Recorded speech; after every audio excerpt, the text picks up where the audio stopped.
इतिहास में ना कुछ नाम ऐसे होते हैं जो सिर्फ कहानियों में नहीं रहते, वो पूरा का पूरा दौर बन जाते हैं। तो आज बात करते हैं एक ऐसे ही नाम की जिसने रोम का नक्शा हमेशा हमेशा के लिए बदल दिया। Guys Julius Caesar. ये लाइन बस कहने के लिए नहीं है। सीजर वो सिर्फ एक पॉलिटिशियन या जनरल नहीं था। अरे वो तो उससे कहीं ज्यादा था। वो एक ऐसी ताकत था जिसने सदियों पुराने रोमन रिपब्लिक की जड़ों को सचमुच हिलाकर रख दिया और एक साम्राज्य की नींव रखी। जरा उस दौर के रोम के बारे में सोचिए जिसमें सीजर पैदा हुआ था। हर तरफ civil war, political murder, corruption. माहौल ही ऐसा था कि सीधा सा हिसाब था, या तो आप शिकारी थे या शिकार। तो सवाल ये उठता है कि इतने खतरनाक और हिंसक माहौल में एक नौजवान अपनी जगह कैसे बनाता है। चलिए देखते हैं कि इन शुरुआती मुश्किलों ने सीजर को वो इंसान कैसे बनाया जिसे आज पूरी दुनिया जानती है। ये टकराव तब और भी पर्सनल हो गया जब डिक्टेटर सुल्ला पावर में आ गया। उसने सीजर को एक सीधा ऑर्डर दिया, अपनी पत्नी को तलाक दे दो। क्यों? क्योंकि वो एक दुश्मन परिवार से थी। और सीजर उसने साफ मना कर दिया। सोचिए जरा, एक नौजवान लड़का एक ताकतवर डिक्टेटर के सामने अपनी जान की परवाह किए बिना। और सुल्ला कोई बेवकूफ नहीं था। उसने सीजर के अंदर की वो आग, वो बगावत की चिंगारी देख ली थी। अब रोम से भागते हुए सीजर के साथ कुछ ऐसा हुआ जो उसकी पूरी कहानी बदल सकता था। उसे समुद्री डाकुओं ने किडनैप कर लिया। लेकिन रुकिए, ये कोई आम किडनैपिंग की कहानी बिल्कुल नहीं है। हुआ ये कि डाकुओं ने फिरौती की एक रकम तय की और सीजर वो हंस पड़ा। उसने कहा, बस इतने पैसे मेरे लिए? तुम लोग मेरी असली कीमत जानते नहीं। और उसने खुद, जी हां, खुद अपनी फिरौती की रकम बढ़वा दी। मतलब कॉन्फिडेंस का लेवल देखिए।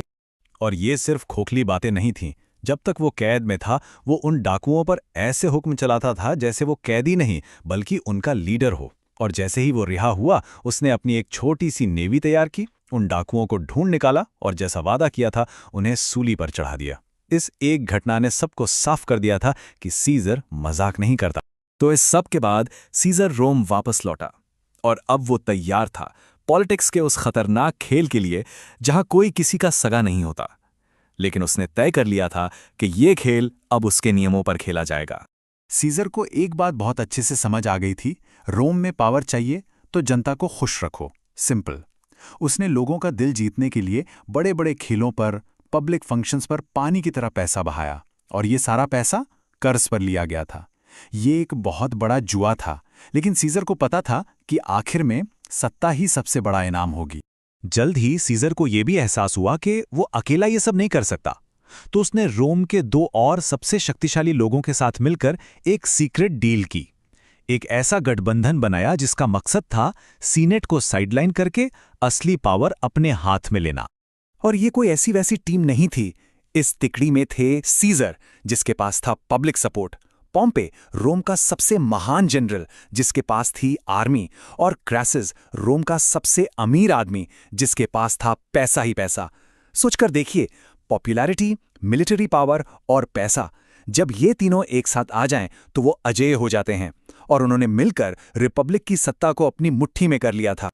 अब यहाँ की आयरनी देखिए, सीनेट ने सीजर से पीछा छुड़ाने के लिए उसे गॉल का गवर्नर बनाकर रोम से दूर भेज दिया। उन्हें लगा चलो सिरदर्द खत्म हुआ।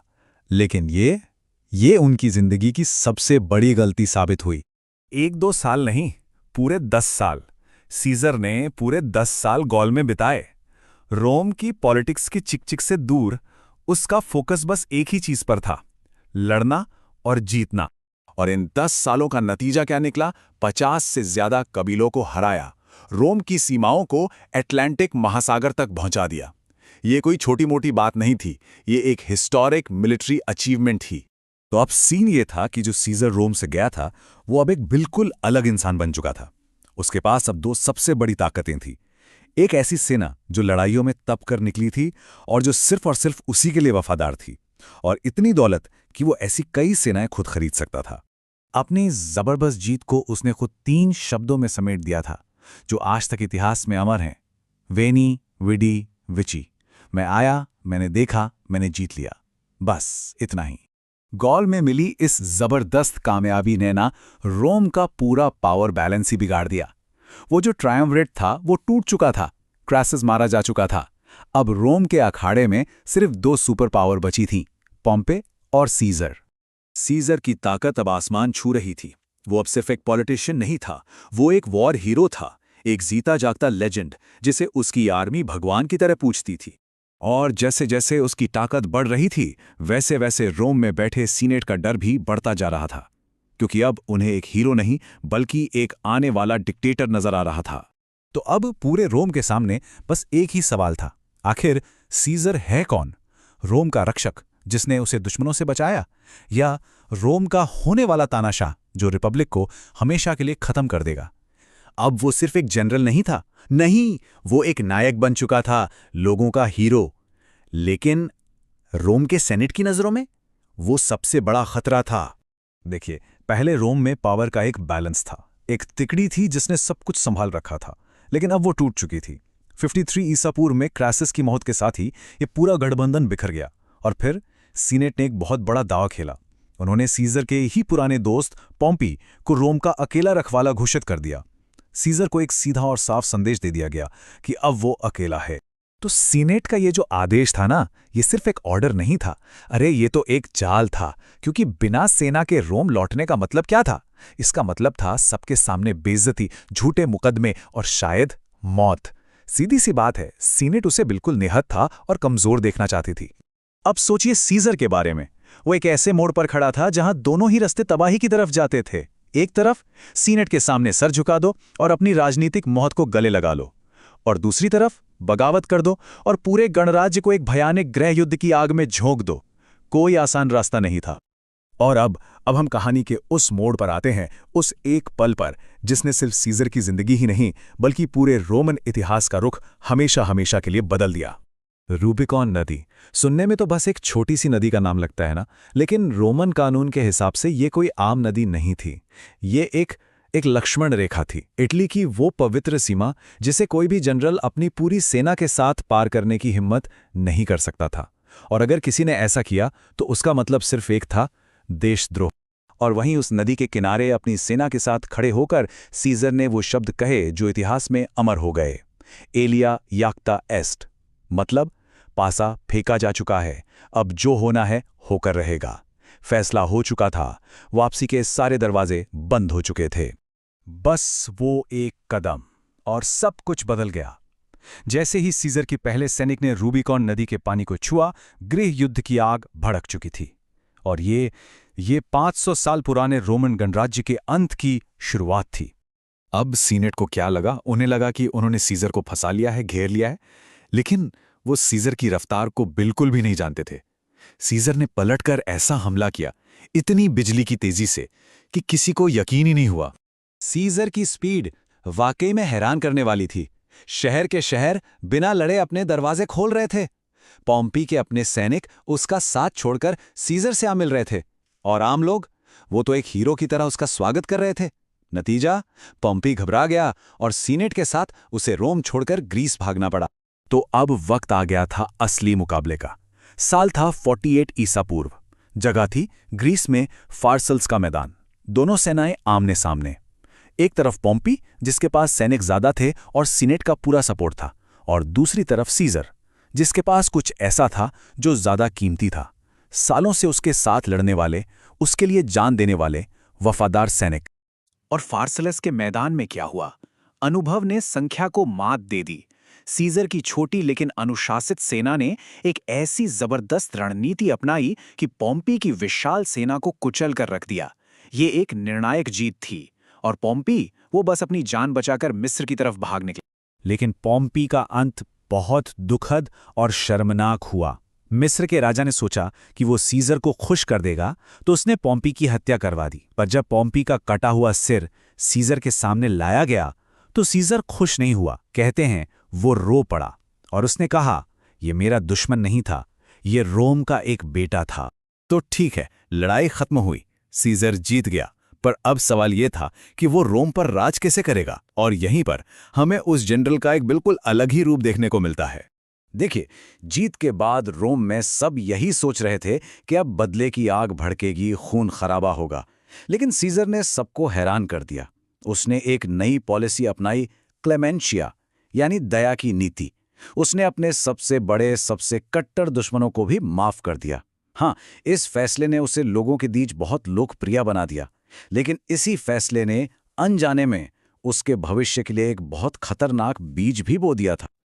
अब सीजर को एक नया टाइटल मिला, डिक्टेटर परपेचुओ, मतलब आजीवन तानाशाह।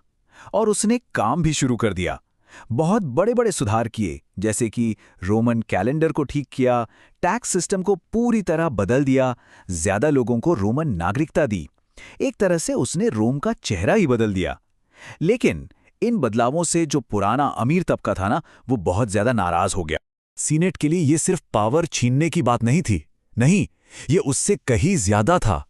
उन्हें अपनी आंखों के सामने 500 साल पुराना गणराज्य दम तोड़ता हुआ दिख रहा था। उन्हें बस एक ही डर था कि सीजर का अगला कदम क्या होगा। कहीं वो खुद को रोम का राजा तो घोषित नहीं कर देगा।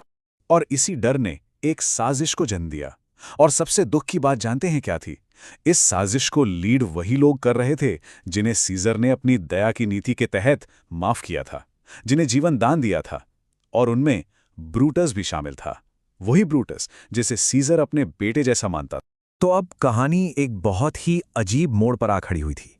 सोचिए, एक तरफ सीजर अपनी ताकत के शिखर पर, रोम का सबसे शक्तिशाली शासक जिसे लोग पूजते थे, और दूसरी तरफ उन्हीं गलियारों में जहां उसके नाम के नारे लगते थे, उसी के खिलाफ उसकी मौत की साजिश रची जा रही थी। और उसे इस बात की जरा भी भनक नहीं थी। एक ऐसा दिन जिसे इतिहास में खून से लिखा गया है। चलिए उस दिन में वापस चलते हैं। तारीख थी 15 मार्च, जिसे इड्स ऑफ मार्च के नाम से भी जाना जाता है। जगह थी रोम का सीनेट, जहां सारे बड़े फैसले लिए जाते थे। उस दिन हवा में एक अजीब सी टेंशन थी, पर किसी को भी अंदाजा नहीं था कि ये उस रोम का आखिरी दिन होने वाला था जिसे वो जानते थे। जैसे ही सीजर अपनी कुर्सी पर बैठे, साजिश करने वाले लगभग 60 सेनेटरों ने उन्हें घेर लिया। इससे पहले कि वो कुछ समझ पाते, कैसियस ने खंजर से पहला वार किया और फिर एक एक करके सब उस पर टूट पड़े।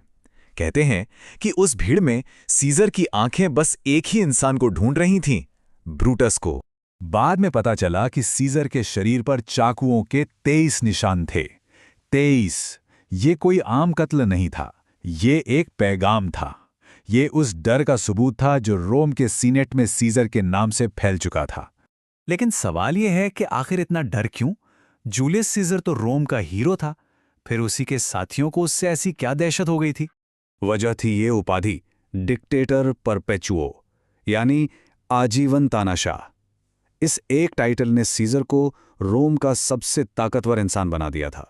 और कमाल की बात यह है कि सीजर ने कभी खुद को राजा नहीं कहा, कभी नहीं, लेकिन उसके काम वो बिल्कुल राजाओं वाले थे। जैसे सीनेट में उसके लिए सोने का सिंहासन लगाना, शाही बैंगनी रंग के कपड़े पहनना जो सिर्फ राजा पहनते थे, और तो और चौराहों पर देवताओं की तरह उसकी मूर्तियां लगवाना। रोम के लोगों ने सदियों पहले राजशाही को खत्म किया था और उनके लिए राजा शब्द एक गाली जैसा था। बस यही वो सोच थी जो साजिश करने वालों के दिमाग में घूम रही थी। उन्हें लग रहा था कि वो एक इंसान को नहीं बल्कि एक सोच को खत्म कर रहे हैं। तो सीजर की मौत हो चुकी थी, साजिश कामयाब हो गई थी। हत्यारों को लगा कि उन्होंने रोम को बचा लिया, लेकिन असल में यहीं से उनकी कहानी का वो हिस्सा शुरू होता है जिसे इतिहास की सबसे बड़ी भूल कहा जाता है। सीजर के जमीन पर गिरते ही ब्रूटस ने अपने खून से सने हाथ हवा में उठाए और चिल्लाकर कहा, रोम के लोगों, तुम सब आज़ाद हो। उन्हें पूरा यकीन था कि अब जनता जश्न मनाएगी और उन्हें अपना हीरो मानेगी। पर हुआ इसका ठीक उल्टा। गलियों में जश्न की जगह एक अजीब सा सन्नाटा और मातम पसर गया। लोग अपने सबसे बड़े जनरल की मौत से सदमे में थे और अंदर ही अंदर गुस्से से भरे हुए थे। साजिश करने वालों ने सीजर के शरीर को तो मार दिया था, पर वो लोगों के दिलों से उसके लिए प्यार नहीं मिटा पाए थे। और इस गुस्से की चिंगारी को आग में बदलने का काम किया सीजर के वफादार दोस्त मार्क एंटनी ने। सीजर के अंतिम संस्कार पर एंटनी ने भीड़ के सामने सीजर का खून से सना चोगा लहराया और फिर उसकी वसीयत पढ़ी। जब लोगों को यह पता चला कि सीजर अपनी सारी दौलत उनके नाम कर गया है, तो उनका दुख एक खतरनाक गुस्से में बदल गया। भीड़ ने हत्यारों के घर जला दिए और उन्हें शहर से भागने पर मजबूर कर दिया। अब जब हत्यारे भाग गए तो रोम में अचानक एक खालीपन आ गया, एक पावर वैक्यूम। गणतंत्र को बचाने की कोशिश ने एक ऐसे गृह युद्ध को जन्म दिया जिसके अंत में गणतंत्र की लाश पर एक नए साम्राज्य का उदय हुआ। अब सत्ता की इस लड़ाई में 3 बड़े खिलाड़ी मैदान में उतरे, मार्क एंटनी, एक और जनरल लेपिडस, और एक ऐसा नाम जिसकी किसी को उम्मीद नहीं थी, सीजर का 18 साल का भतीजा और गोद लिया हुआ बेटा ऑक्टेवियन। सालों तक चले खूनी संघर्ष के बाद आखिर में जीत ऑक्टेवियन की हुई और उसने ऑगस्टस का नाम लेकर खुद को रोम का पहला सम्राट घोषित कर दिया। तो क्या साजिश करने वाले हार गए? बिल्कुल, पर कहानी यहां खत्म नहीं होती, क्योंकि सीजर की असली जीत तो उसकी मौत के बाद शुरू हुई थी।